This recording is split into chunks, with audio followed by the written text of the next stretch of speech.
The silence of the valley was the only thing Park Yuna trusted anymore. It was a deep, clean quiet, broken only by the wind in the pine trees and the distant rush of the river. Her small house and clinic stood alone at the end of a rough dirt track. The war between humans and the Kthar felt far away here. It was a thing of news reports and old grief. She preferred her garden, her medical books, and the steady rhythm of her solitude. That afternoon, the sky betrayed her. A sharp, tearing sound ripped the air apart. Yuna dropped her watering can, the water darkening the soil around her pepper plants. She looked up. High above, two streaks of light, one silver, one a deep, dangerous amber, twisted around each other. They were silent for a second, and then a flash brighter than the sun made her flinch. A boom followed, a physical shockwave that made the windows of her house rattle. Debris, glowing like dying coals, began to scar the sky. One piece, larger than the rest, trailed thick black smoke. It was coming down, fast and erratic, right into the dense forest at the north end of her valley. Yuna stood frozen, her heart hammering. A crash site. That meant soldiers, or bodies. It meant the war, which had taken her brother years ago, had finally crashed into her garden. For hours, she tried to ignore it.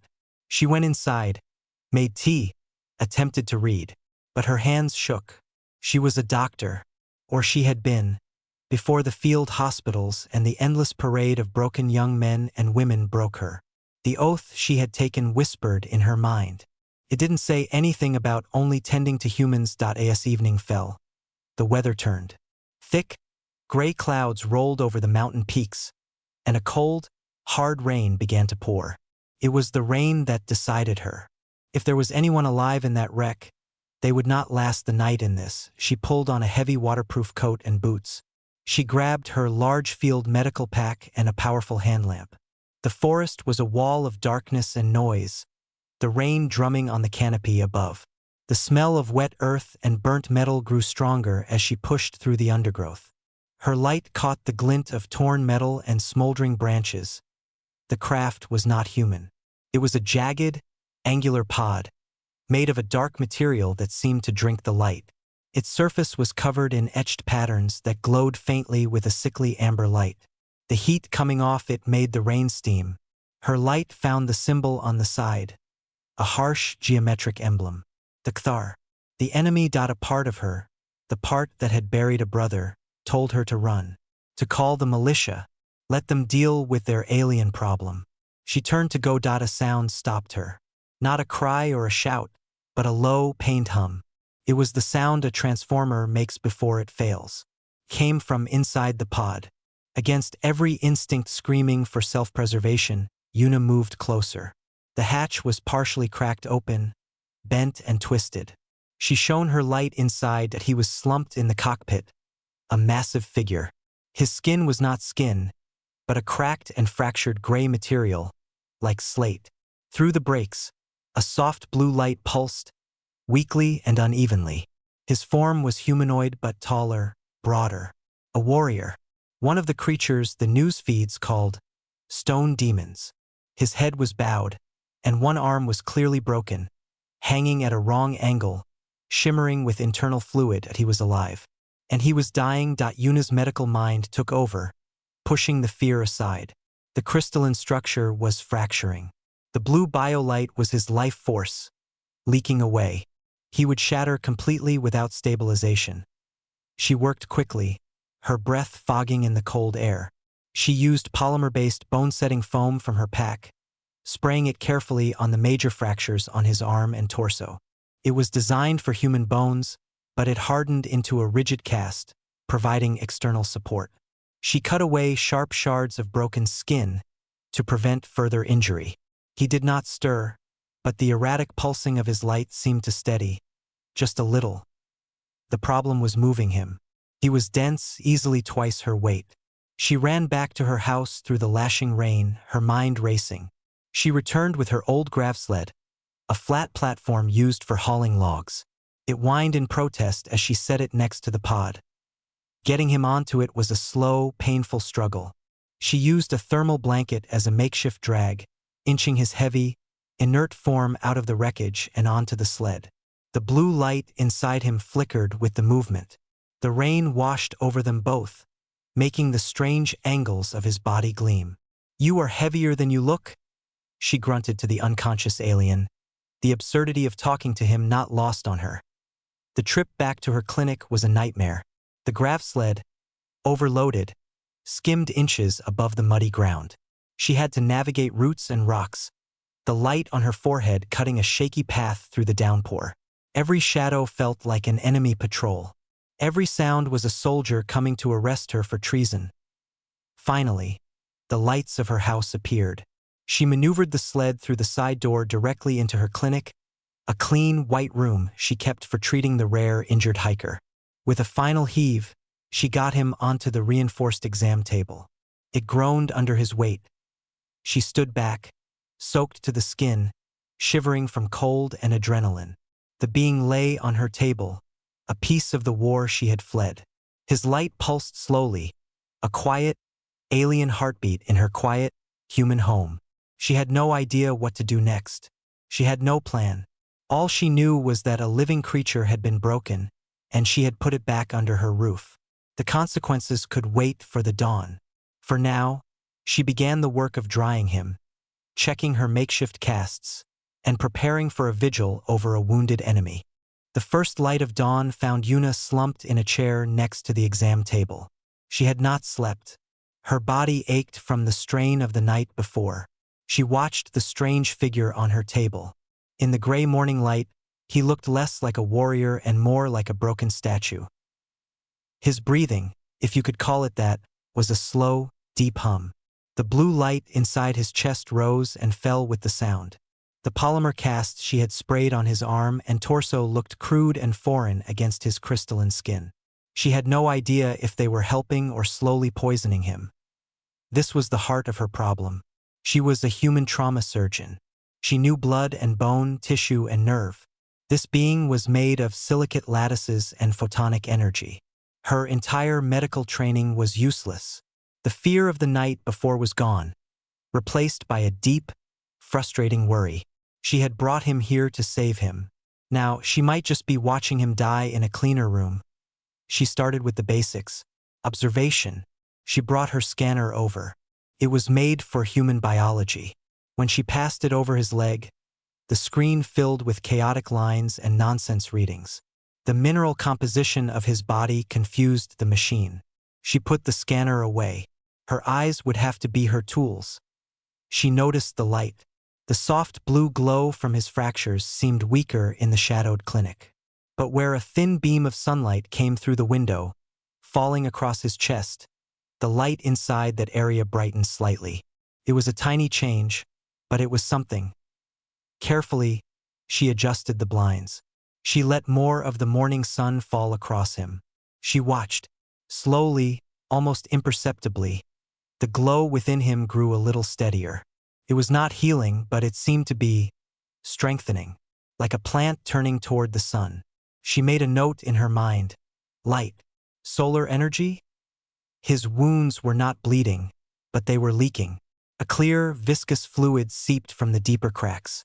It had a sharp ozone smell. She used clean cloths and warm, sterile water to gently clean the sites. He did not react. His large, four-fingered hand lay still on the table. His face, a series of hard planes and deep-set recesses where his eyes glowed a dim blue, was unmoving. "I do not know what you are," she said softly, her voice rough from lack of sleep. She spoke in Korean, not expecting an answer. It was just to break the silence. "I do not know how to fix you, but I will keep you clean. That I can do." She began a routine. Every few hours, she would clean the seepage from his fractures. She adjusted his position slightly to prevent pressure points on his good side. She monitored the sunlight in the room, shifting his table throughout the day to keep him in the light. She spoke to him as she worked. "I am going to check the cast on your arm now. Try not to move." Or, "The rain has stopped. The sky is clear. That is good for you, I think." She talked about nothing important. The weather, the stubborn weed in her garden, the book she was reading. She never mentioned the war. In this room, the war did not exist. There was only a patient and a doctor. Days passed. He remained unconscious, but stable. The frightening flicker in his core light was gone. It was now a slow, steady pulse. One afternoon, while cleaning a long fracture on his side, she saw a change. The edges of the crack, where they were not too deep, seemed to be closing. Not healing with new growth, but the existing material was slowly fusing back together. It was incredibly slow, like watching rock form. He needed more than sunlight and cleaning. He needed materials. She looked at his mineral-based skin. She ground up a mix of clean basalt from the riverbed, calcium, and other trace minerals into a fine paste. She mixed it with sterile water. She did not know if it was right, but it felt closer to his nature than anything in her pharmacy. She applied the paste carefully to the fractures. This time, when the paste touched a shallow crack, his whole body gave a slight shudder. A low, resonant tone filled the room. Yuna jumped back, her heart racing. Was it pain? Was it rejection? The tone faded. The blue light in his chest pulsed once, strongly. Then, it returned to its steady rhythm. She watched, hardly breathing. The paste over the shallow crack seemed to be drying, being absorbed. It was not a miracle cure, but it was a response. He had reacted. It was the first sign that he was still present inside that broken stone shell. A strange feeling settled over her. It was not friendship. How could it be? He was an alien, utterly silent. But it was a connection, a responsibility she had chosen. She was learning his language, not of words, but of light and mineral and slow, patient healing. One evening, 5 days after the crash, she was reading in her chair next to him. The room was quiet. She looked up from her book. His hand, the one that was not broken, twitched. Just a small movement of the fingers. Then it lifted an inch off the table. It was heavy, slow. It moved through the air and came to rest, not on his chest, but on the spot where she had just applied the new mineral paste. His fingers, cool and smooth, brushed over the area. Then his hand fell back to the table. The movement had used all his strength. But it was deliberate. It was communication. Yuna stared. A slow smile touched her lips, the first in many days. He was in there, and he knew she was trying to help. "You are welcome," she whispered into the quiet room. The days began to blur into a quiet rhythm. Yuna's world, once just her house and garden, now had a silent center.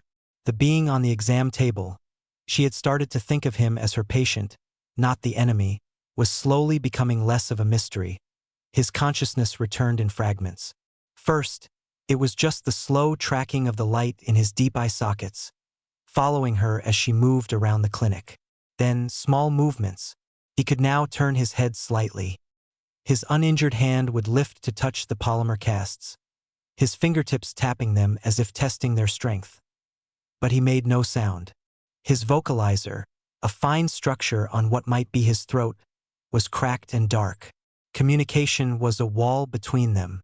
Yuna kept talking, her one-sided conversations filling the space. She told him about the different mineral pastes she was trying. She explained how she diverted more sunlight into the room using reflective sheets. He listened, his glowing gaze steady and impossible to read. The breakthrough happened on a calm afternoon. Yuna was preparing a new poultice of powdered quartz and iron. She turned to find him moving. His good arm was stretched out, his index finger extended. With a slow, deliberate pressure, he was etching a line into the polished steel surface of her exam table. The sound was a soft, grinding screech. She froze, watching. He was weak, and the movement seemed to cost him great effort. But his hand did not shake. He drew a complex pattern.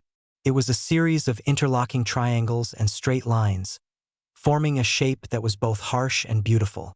It looked like a snowflake made of knives. When he finished, he let his hand drop, exhausted. He then pointed a finger at the symbol, and then slowly pointed that same finger at himself. Yuna understood. This was important. This was from him. She did not touch the etching. Instead, she fetched her small personal tablet. She opened the limited planetary database. It was meant for identifying flora, fauna, and, of course, enemy insignia. She had avoided that section. Now, she took a picture of the symbol and ran it through the visual search. Her stomach tightened as the search ran. This could be a military rank, a unit designation, something that meant danger. The results flashed on the screen. Her breath caught. There were matches. The symbol was Cthar, but it was not from the military section. It was listed under cultural artifacts, obsolete glyphs. The translation was simple, yet it felt huge in the quiet room. Gratitude. A life debt acknowledged.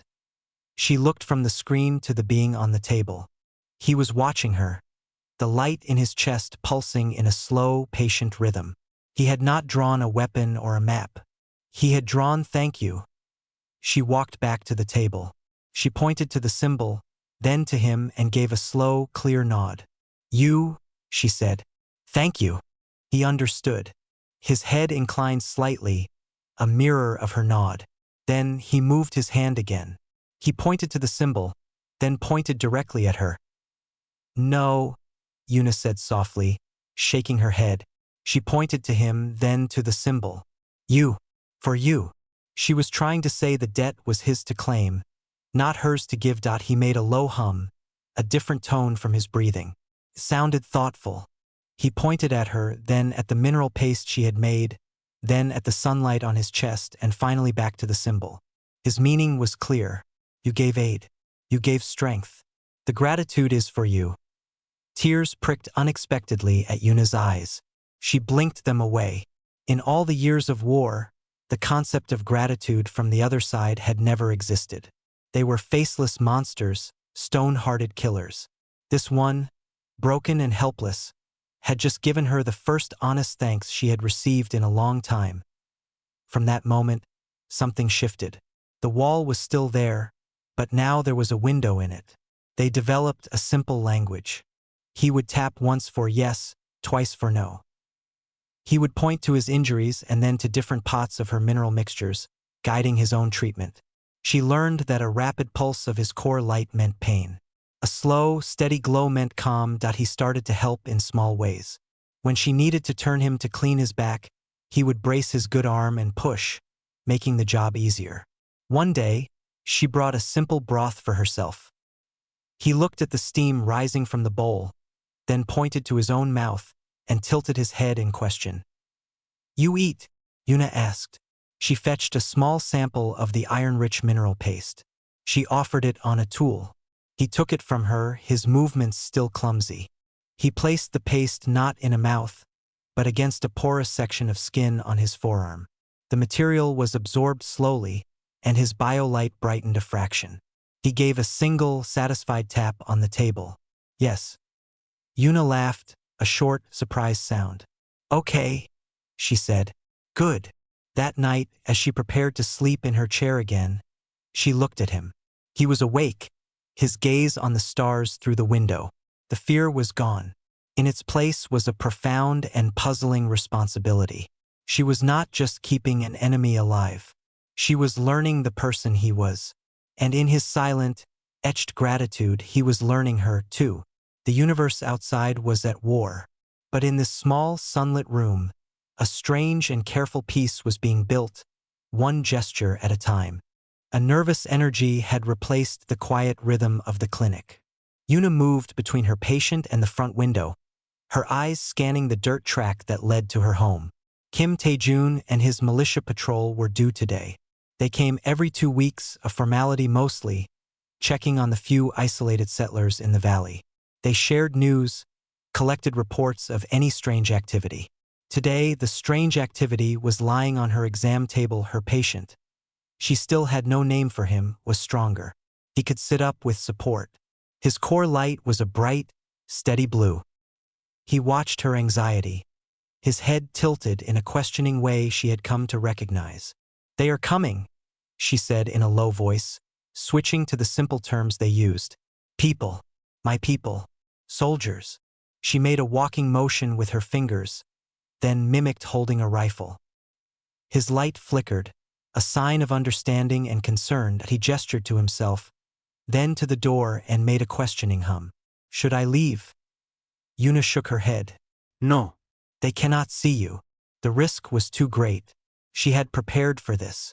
Her root cellar, used for storing vegetables through the winter, was cold, dark, and more importantly, hidden. It was accessed through a heavy door in the kitchen floor, covered by a thick rug. Getting him there was the hard part. He was mobile but slow and unsteady. He leaned heavily on her as she helped him shuffle from the clinic into the main house. His weight was immense. They moved step by laborious step. She pulled back the rug and opened the cellar door. A smell of damp earth and potatoes rose from the darkness. He paused at the top of the stairs, looking down into the black. He then looked at her, his glowing eyes unreadable. She saw not fear, but a deep, weary resignation. He was a commander, and he was being hidden in a hole. "I am sorry," she whispered, the words feeling terribly inadequate. He gave a single, slow nod. He understood necessity. With great care, he navigated the wooden steps. Yuna followed, helping him settle onto a low crate. She handed him a solar lamp, its light weak but something. "Quiet," she said, putting a finger to her lips. "No light, no sound." He tapped once on the crate. "Yes." She closed the door, her heart aching. She replaced the rug just as the sound of an approaching vehicle growled outside. Kim Tae-jun was a practical man in his late 30s, his face lined more from stress than age. He came in with two younger soldiers who remained near the door. "Park Yuna," he said with a polite nod. "All quiet out here?" "Quiet as always," she said, forcing her voice to be light. She offered him tea. Her hands were steady, a skill she had learned in field hospitals as they sat. Tae-jun gave the usual updates. Skirmishes near the eastern border. Propaganda broadcasts from both sides. He spoke casually, stirring his tea. The Rockheads tried another probe near the river pass last week. Lost 3 of their scouts. Didn't even recover the bodies. Just left them there. No honor among stone, I guess. Yuna's cup clinked softly against its saucer. She kept her eyes on the table. Her patient was not a rockhead. He was a being who drew symbols of gratitude. He had just spent the last week gently pushing her hand away when she tried to change a bandage, insisting on doing it himself to spare her the effort. "They're not all the same," she said, the words out before she could stop them. Tae-jun looked at her, surprised. "After what they did at Garrison, after what happened to your own brother." His voice was not unkind, just confused. "That is why," Yuna said, looking up. Her voice was firm. "Blanket hate is what got him killed. It is what kills everyone." She immediately regretted saying so much. Tae-jun studied her for a long moment, then sighed. "Maybe, but it's what keeps the rest of us alive." He finished his tea and stood. "Stay safe, Yuna. Report anything unusual. Even a strange light in the sky." She saw them out, standing on the porch until their vehicle disappeared in a cloud of dust. Only then did she let her shoulders slump. She rushed to the cellar, pulling back the rug and opening the door. "It is okay. They are gone." He was sitting exactly as she had left him, the solar lamp dark at his feet. The cellar was in total darkness except for the soft, contained glow of his own body. He looked up as the light from the kitchen fell on him. In the stark shadows, he looked more alien than ever, a creature of living stone hiding in the earth. She helped him up, his hand cool and solid in hers. As they reached the top, he paused. He looked at her, then at the heavy cellar door, then back at her. His free hand came up. He pointed at her, then at his own chest, and then made a sweeping gesture that took in the hidden cellar and the world outside. He followed it with a questioning hum. Yuna understood. "You hide me. You risk yourself. For me? Why?" She had no simple answer. Not one she could mime. She thought of the glyph for gratitude. She thought of the silent partnership of their days. She simply pointed to him, then to herself, and made a circle with her fingers, connecting them. "We are connected now." He was silent for a long moment. Then he did something new. He raised his hand and carefully, slowly, tapped his own chest with 2 fingers. A dull, resonant sound echoed in the small kitchen. He then pointed at her, waiting. He was asking for her name. Properly. Yuna, she said clearly. He tried. A low, vibrating hum came from him. You, nah. She smiled. It was close. Then she pointed at him, her eyebrow raised in a question. Who are you? He placed his hand flat on his chest. A deeper, more complex sound emanated from within, like two stones grinding together. Kellen. The syllables were tonal, falling in a way her human voice could not quite match. Kalen, she repeated, trying to match the inflection. He gave a single, approving tap. Why is that I end that moment? The last of the it vanished. The patient had a name, Kalen, and she, Yuna, had made a choice that went far beyond medicine. She had chosen his life over the simple safety of her own. As she helped him back to the clinic, the weight of that choice settled on her, heavy and real. The world outside called him a faceless monster. But in her house he had a name, and she was committed to protecting it. The knowledge of his name changed everything. Kalen was no longer just a being she was healing. He was a person with a history, and that history was now a pressing problem in her quiet home. He was healing well. The deep fractures had fused into fine, silvery lines.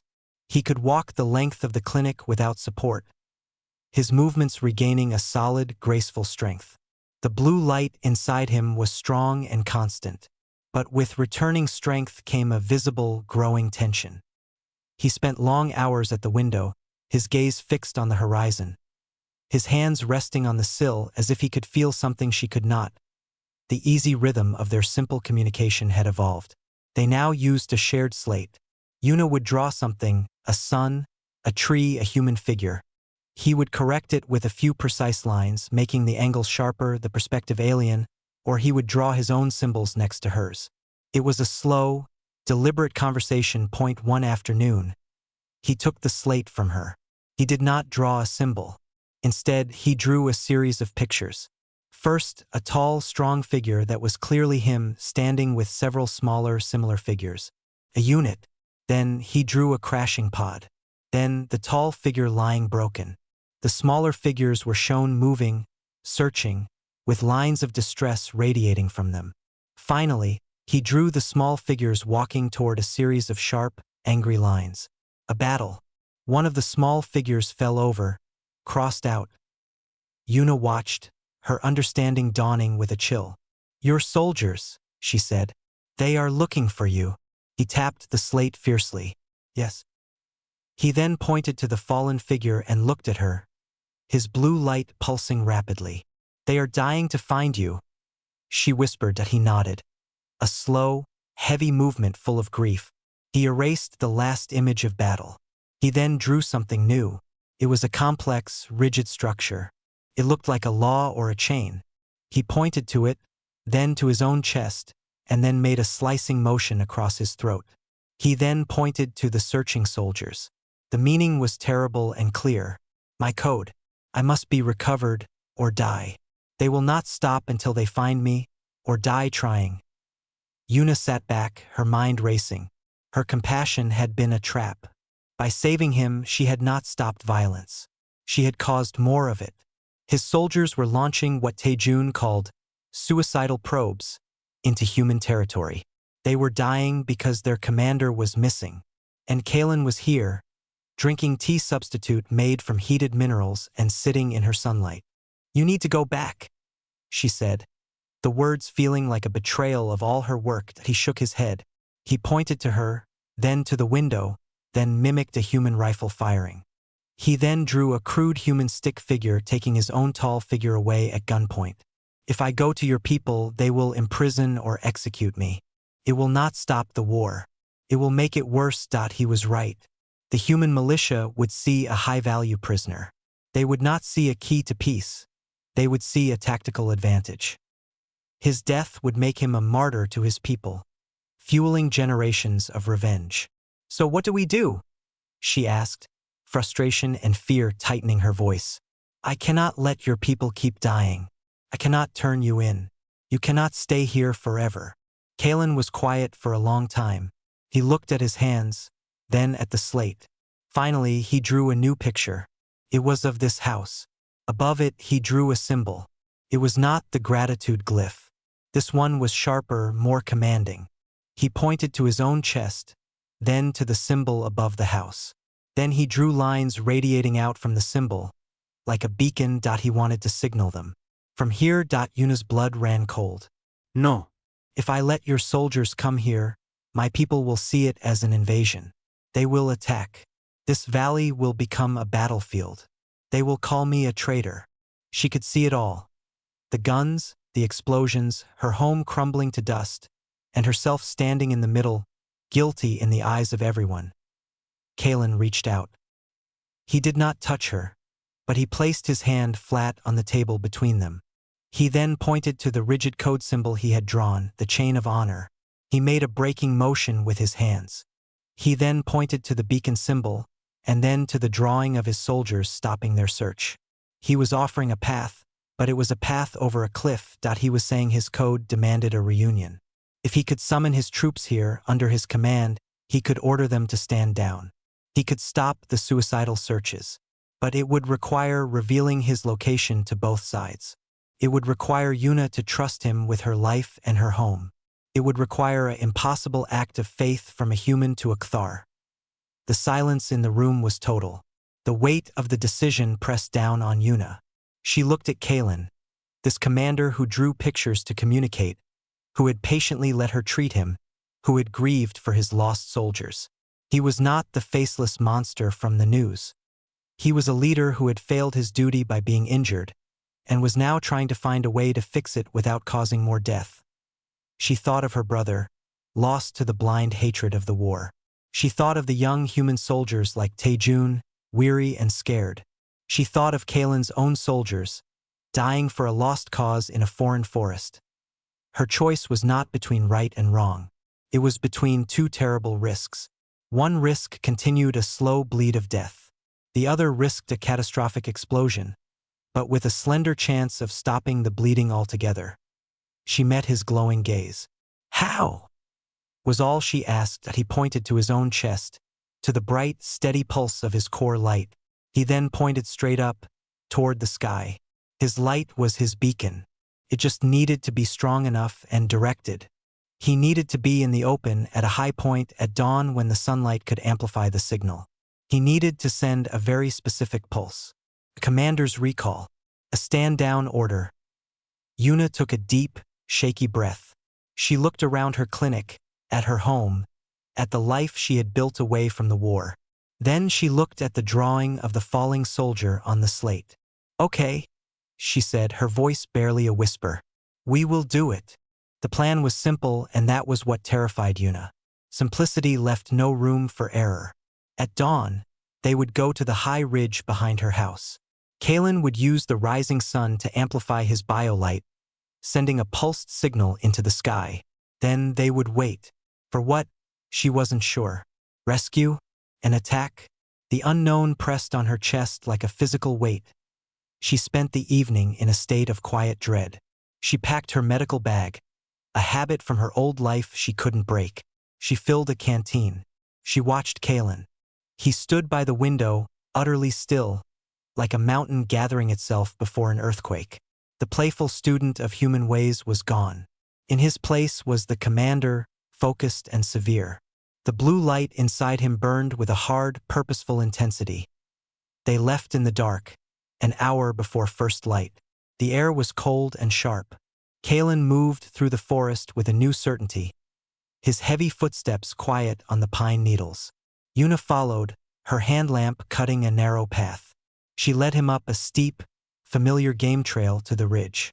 It was a bare spine of rock that looked out over her valley and the endless forests beyond.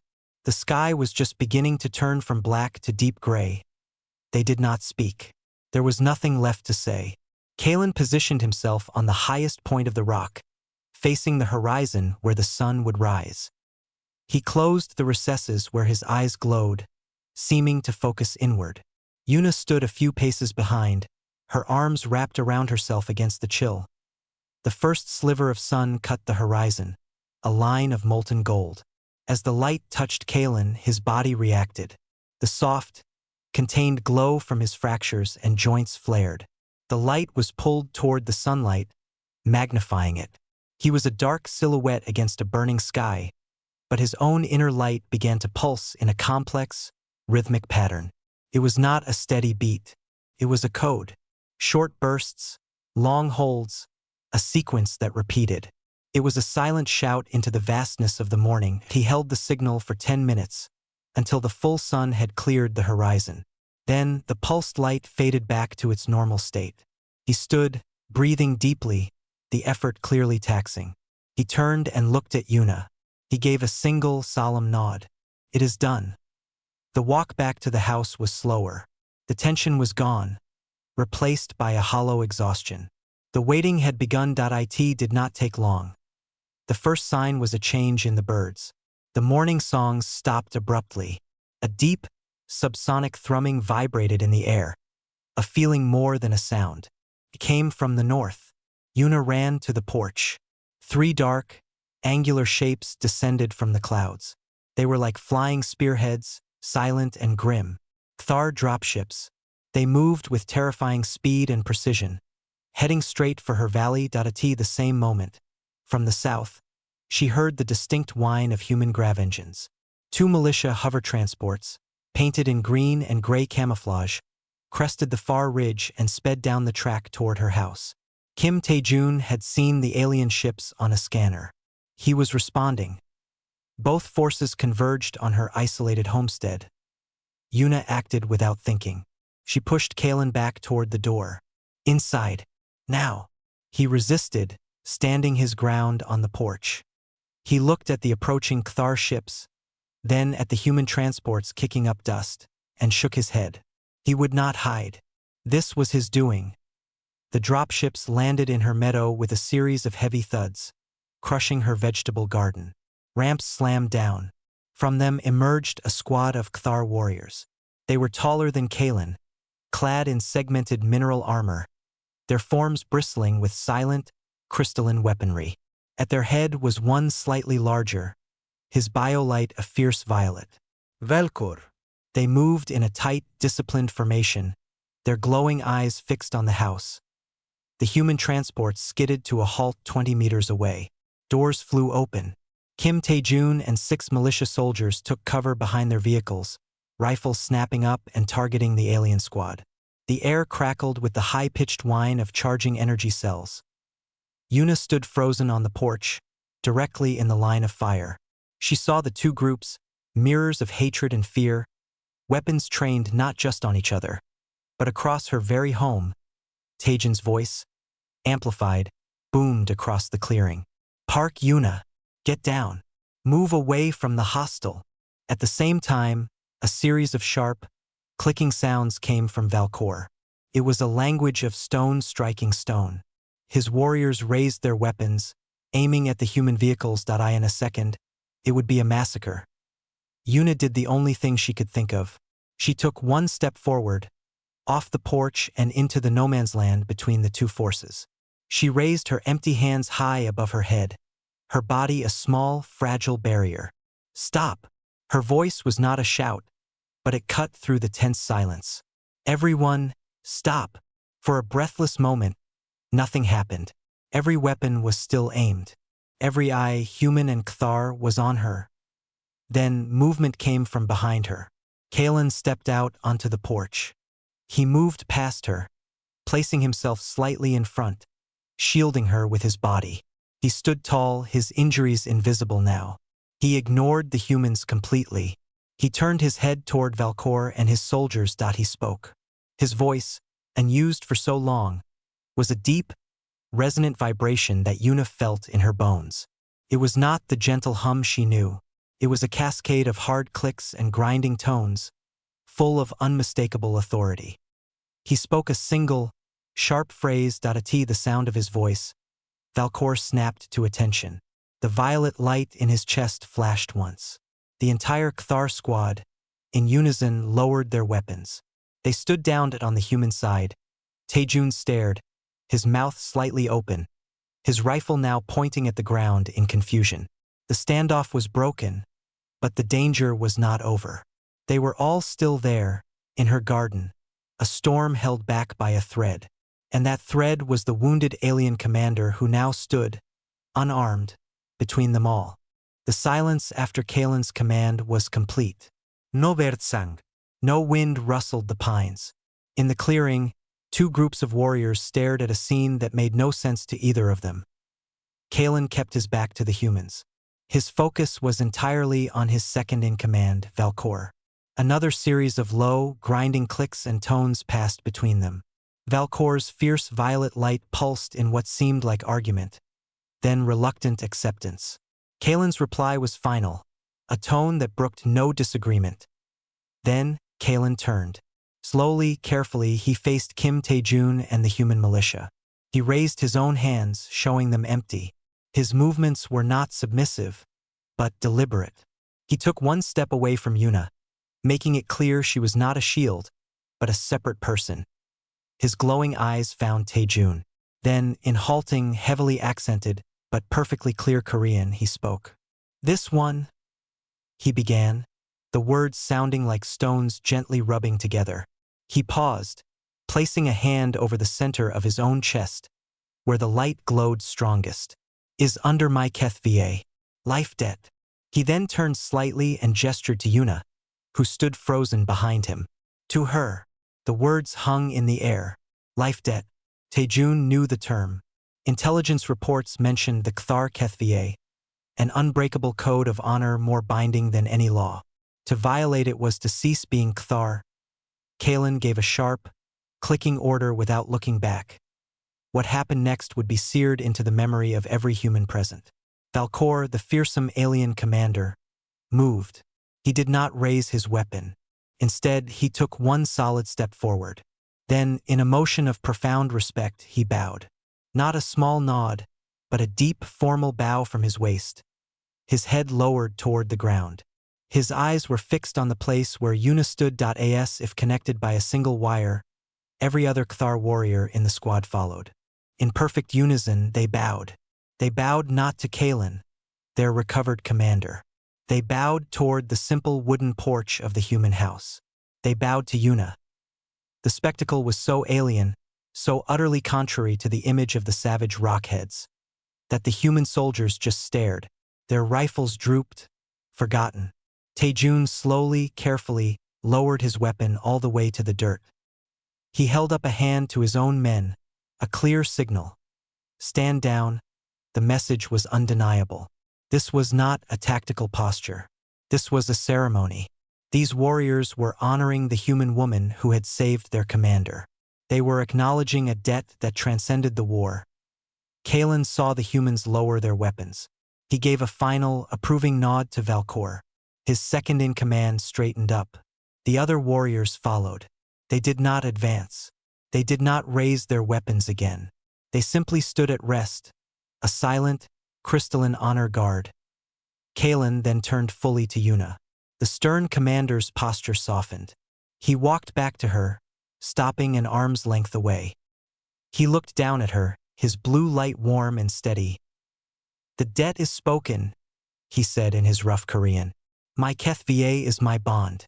No warrior of my Keth will bring harm to this place. To you." He gestured to the bowed warriors, now standing at attention. "This is the word."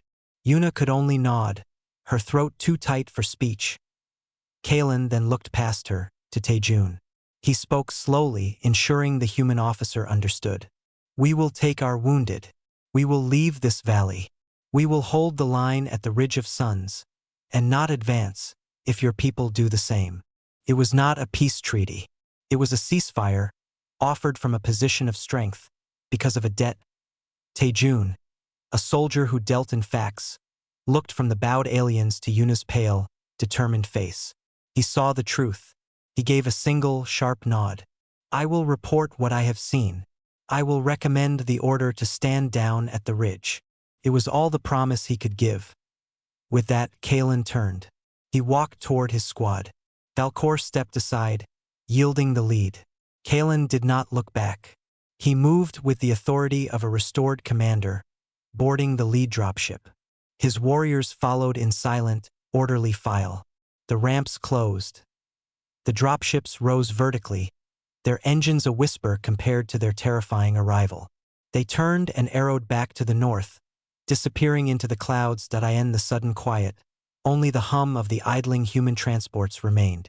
The militia soldiers stood around, looking at each other, then at Yuna with a kind of awe. Taejun walked toward the porch. He stopped at the bottom step, looking up at Yuna. He saw no traitor. He saw a tired woman in a garden, who had done something so simple and so profound it had turned warriors to stone. "How?" was all he could manage to ask. Yuna looked at the crushed herbs in her garden, at the deep impressions left by alien landing gear. She looked at the empty sky. "I just didn't want there to be another body," she said quietly. "His or anyone else's." Taejun followed her gaze. He nodded slowly. "I will put in my report. I don't know what command will say, but this place will be left alone. You have my word on that." He gathered his men. The transports whined back to life and moved off down the track, leaving only dust settling in the morning sun. Yuna stood alone on her porch. The war was not over, but here in her valley it had ended. It had ended not with a victory, but with a bow. The threat was gone, replaced by a strange, celestial promise. She looked at the spot where the warriors had bowed. She felt the immense weight of the quiet. It was no longer just the silence of solitude. It was the silence of a fragile, impossible peace, earned with bandages and mineral paste, and honored at her threshold.